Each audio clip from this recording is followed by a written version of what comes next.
Bonjour. Alors, je suis allé regarder ce matin donc le replay de Touche pas à mon poste qui parlait de l'affaire Quesada. Donc je me suis dit super, on va apprendre plein de trucs, etc. Bon, alors on a appris un truc dont je vous avais déjà parlé, que Patrice Laffont avait dit qu'il y avait des bruits qui couraient, sauf que bon bah des bruits qui couraient de quoi? Donc dans ce qu'il a dit, Patrice Laffont n'a jamais parlé de pédophilie, d'accord? Ensuite, eh bien, on a appris que Christian Quesada avait un casier judiciaire. Bon, ça, je vous en avais parlé il y a plusieurs vidéos. Par contre, alors Benjamin Castaldi a balancé un petit peu plus de détails sur, comment dire, sur le casier de Christian Quesada. Le problème, c'est que le Parisien l'avait fait avant lui. Ensuite, eh bien, on a appris que Christian Quesada était à l'isolement. Ça, je vous en avais parlé aussi. On a appris que Christian Quesada, son film, c'était du bidon. Ça, je vous en ai parlé aussi. On a appris que Jean-Luc Reichmann était dévasté. Je vous en ai parlé aussi.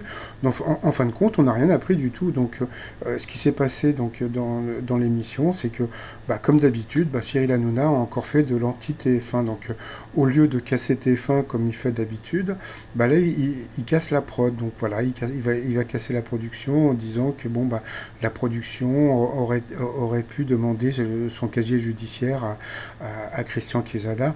Franchement, dans des jeux télé, je pense que ça n'a jamais été fait.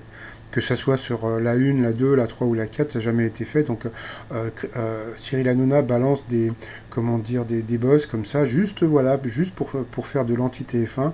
Je trouve que c'est vraiment pas sérieux. Donc voilà, bon, bah, passons. Sinon, bah, comme d'habitude, donc comme je vous ai dit, donc il a cassé donc TF1, mais il ne casse pas Jean-Luc Reichmann. Bah, pourquoi il ne casse pas Jean-Luc Reichmann? Parce qu'il espère qu'un jour Jean-Luc Reichmann vienne, comment dire, animer une émission sur C8. Sauf que Jean-Luc Reichmann, il a un grand cerveau. Il sait très bien que si un jour il quitte TF1 pour aller sur C8, bah, il va perdre 90% des téléspectateurs.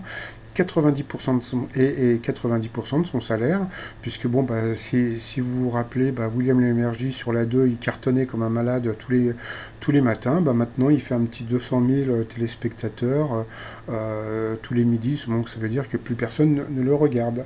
Donc voilà, et puis, donc, mais bon, je n'ai rien contre Cyril Hanouna, je trouve que c'est un très bon animateur, moi il me fait marrer, sauf que bon, faudrait vraiment qu'il arrête de faire de l'anti-TF1. Puis, comme on sait qu'il va sûrement un jour partir sur M6, donc il cajole M6 et les animateurs de M6 en disant qu'ils sont tous formidables. Il casse Michel Simès, qui est comment dire, je sais pas comment on peut dire, l'animateur le préféré des Français.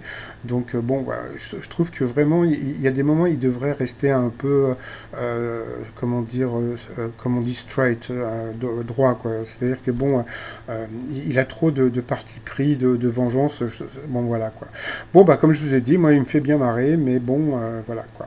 Bon, bah, sinon, je suis allé faire un tour sur le Twitter de Christian Quesada pour voir si j'allais trouver des infos, etc. Et puis j'ai trouvé ça. C'est-à-dire que bon, ça c'était un genre de reportage sur un journal de télé ou je ne sais quoi. Puis bah voilà, donc bah, on a pu voir que Christian Quesada avait été donc un communiant ou enfant de cœur. Et je me suis dit que, parce que bon, 90% comment dire, des personnes qui sont pédophiles ont eu comment dire, des attouchements ou des problèmes dans leur enfance. Donc c'est un peu comme les vampires, c'est-à-dire que dès qu'ils sont mordus, quelque part, on a l'impression qu'ils deviennent un petit peu, comment dire, bah, voilà, des pédophiles. Donc je suis sûr que d'ici quelques temps, bah, on va apprendre que bah, quand il était plus jeune, dans Well, qu'il a été agressé, ça j'en suis sûr et certain. Bon, bah, je vous dis à tout à l'heure pour le résumé de la journée d'aujourd'hui. En plus, j'ai eu un mail de Tata Véro, donc voilà. Et par contre, Benoît, silence, donc voilà. Allez, je vous dis à tout à l'heure, bye bye.